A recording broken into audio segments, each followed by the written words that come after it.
Okay, so get this. Mm. We're diving into a story today about a community in Kenya Oh, wow. where people believe their leader is the second coming of Jesus Christ. Really? Yeah, like actually Jesus.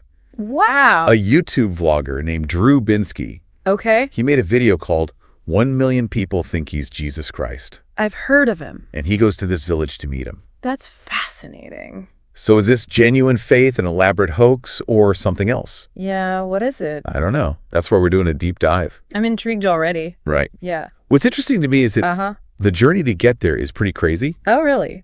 Binsky and his Kenyan friend, Susan, Okay. they had this 8-hour trek to the village. Wow. Their car breaks down. Uh-oh. They eat this local cuisine. Like what? It's called bwali, I think. Never heard of it. Me neither, but it sounds symbolic, like a pilgrimage. Right. They're going through these challenges to reach this Jesus, That's a good point. almost like a modern day Doubting Thomas, right? Yeah, like he's on a quest to see for himself. See if this guy's a real deal. Exactly. And when they arrive, Yeah. oh my gosh, it's like stepping into another world. Really? People are chanting, they're praying, Wow. there's so much energy, like so much devotion. You can feel it. You can totally feel it. That's wild. And get this, they're introduced to these prophets. Prophets. Yeah, they have names like Angel Benjamin and Angel Noah. So there's a whole hierarchy. Yeah. That's so interesting. It's kind of like blending traditional religion with... It was something new. Exactly. How did this all come about? I know, right? We need to figure that out. Yeah. And then things get really intense. Oh, no. This woman, right in the crowd, Mm. she just collapses. What? Binsky describes it as being slain in the spirit. Slain in the spirit. Yeah. I've heard of that, but Yeah, I've heard of it too, but what does it actually mean? right, like the cultural significance. And is it...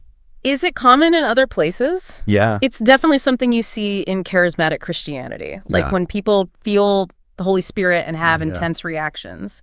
But is it real or is it just like social pressure?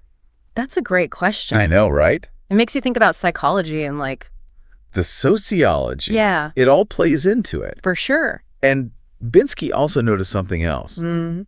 They blend traditional Christianity with these Yeah. unique beliefs about their Jesus Mm. and traditional African welcoming customs. Interesting. Is that unique to them or is it Syncretism. Okay. Combining different beliefs, it happens a lot. really? Especially when new faiths, they enter a culture. That makes sense. Yeah. So then finally we meet the Jesus of the story. What's he like? He's surprisingly calm. Oh, really? You'd think he'd be... More intense. I know. But no, he's calm and collected. Interesting. He tells Binsky about how he realized he was Jesus. Okay. It started when he was 10? 10 years old. Uh-huh. He drew a cross. Wow. Then at 12, Yeah. thousands of angels visited him. What? That's what he said. That's his origin story. That's wild.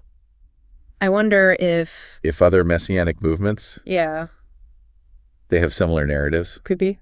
It's fascinating though, right? Oh, totally. This chosen one narrative. Right. Destined for greatness. That's a powerful story. Yeah. Very powerful. And then Binsky's like, Uh-huh. well, how did you convince people? Good question. And Jesus says, Wait. God brings people to me. Wow. He doesn't even have to try. So he's saying, Divine intervention. yeah. He even suggests that Binsky and Susan coming to meet him was prophesied. Really?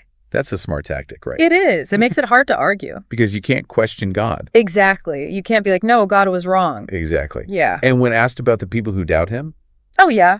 What about them? he says he prays for them. Just like God forgave those who crucified him. So he's positioning himself. As the forgiving, compassionate figure. Yeah.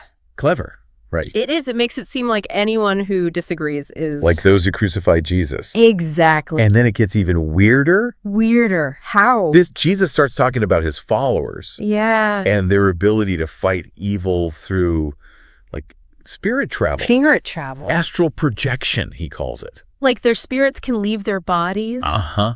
And he names specific places they've been. Oh, wow. And get this, What? a lot of the places he mentions Yeah. are places Binsky has traveled to. No way. Yeah, and Jesus even says to Binsky, What did he say?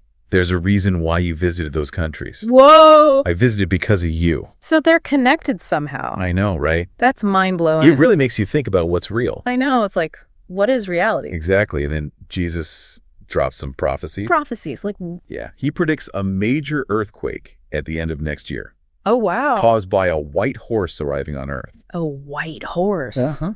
That's a powerful image. He also predicts conflicts in specific regions, Which ones? like Israel, Gaza, Russia, Ukraine, Libya, Afghanistan, Beirut. Those are all places with existing conflicts. Right. And he mentions the equator region, too. What does it all mean? I know prophecies are so interesting. They are. They often reflect like anxieties about the future. Yeah, and a desire for change. Exactly. But despite all of this, yeah. Jesus denies running a cult. Really? He insists that God chose him. To bring people back to the covenant, Mm-hmm. that's a key distinction for them. Yeah, they see themselves as a legitimate religious movement. Not a fringe group. Right. Makes you think about how we define cults versus religions. It's a blurry line, for sure. Yeah, it really is. So Binsky then interviews two followers. Okay. One of them claims they were healed by Jesus. Go. From an illness? Oh, wow. After he prayed for them. That's a powerful story. It is. Testimonials like that really Reinforce the belief. within the group. Yeah, it's like proof. Proof that he has power. Exactly. And the other follower. They joined recently Oh, okay. after Jesus was released from jail. He was in jail. Apparently, people were mocking him. Wow.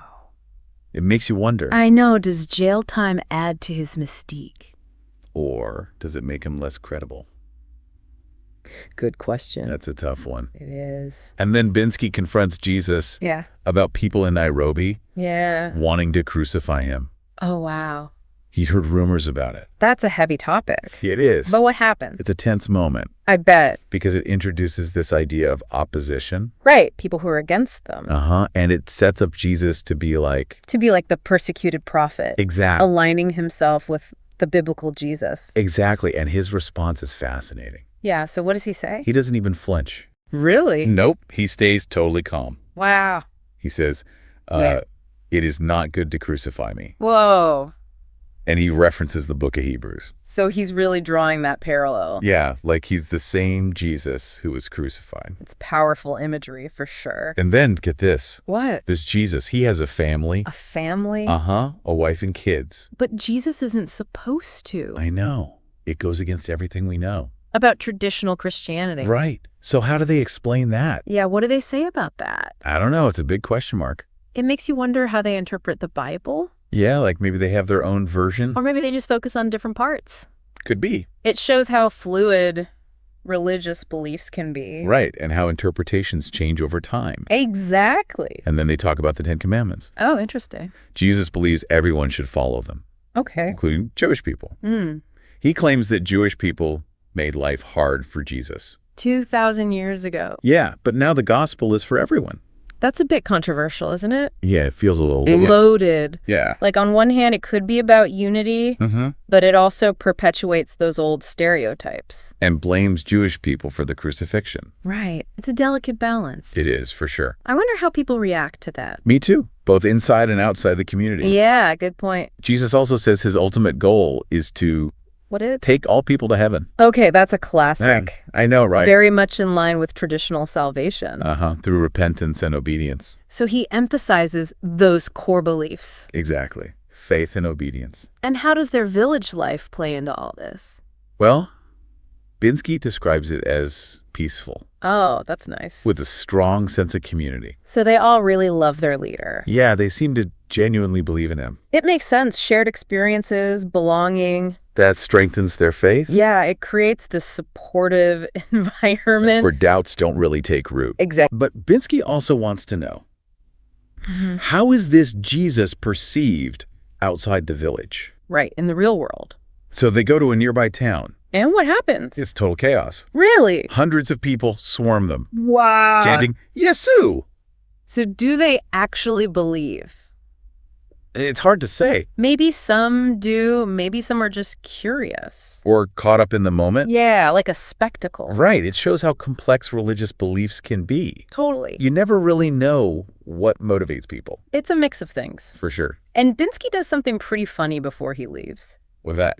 He buys Jesus a goat A goat. as a gift. That's hilarious. I know, right? It's so random. It really highlights the cultural differences. Yeah, and it lightens the mood a bit. For sure, because this story is pretty intense. It is. In the end, Binsky's still unsure. About whether he's really Jesus. Yeah, but he acknowledges the power of their belief. I guess it's not really about finding answers. It's about exploring the questions. Right. The complexities of belief. And the search for meaning. That's what makes a deep dive so fascinating. You learn something new every time. It's like, what do we make of all this? It's wild. This whole thing makes you think. Yeah, about the human need to believe. Uh-huh. And the different ways belief shows up. Totally. Some people find comfort in tradition. Others. They seek out new or unconventional paths. Right. And this community in Kenya, Yeah, they found something that works for them. exactly. Whether it's objectively true or not. That's almost beside the point. It is. It's about how it functions for them. Their belief gives them purpose. A sense of community. Even a sense of power. Through those spirit travel experiences. Oh. It's fascinating. But it also makes me wonder about the ethical side. Yeah, good point. Is it okay to just accept someone's claim of divinity? Especially when so many people believe it. Yeah, like what about the potential for abuse? You have to consider that. Whenever there's a charismatic leader, And devoted followers. there's always a risk. A risk of manipulation. Or exploitation. It's tricky though, right? Because we want to respect their beliefs. But we also have to be critical. Of the claims being made. It's a tough balance. It is. Open-mindedness and critical thinking. You need both. Absolutely. It's like if they genuinely believe he's Jesus, And it brings them peace. does it really matter what we think?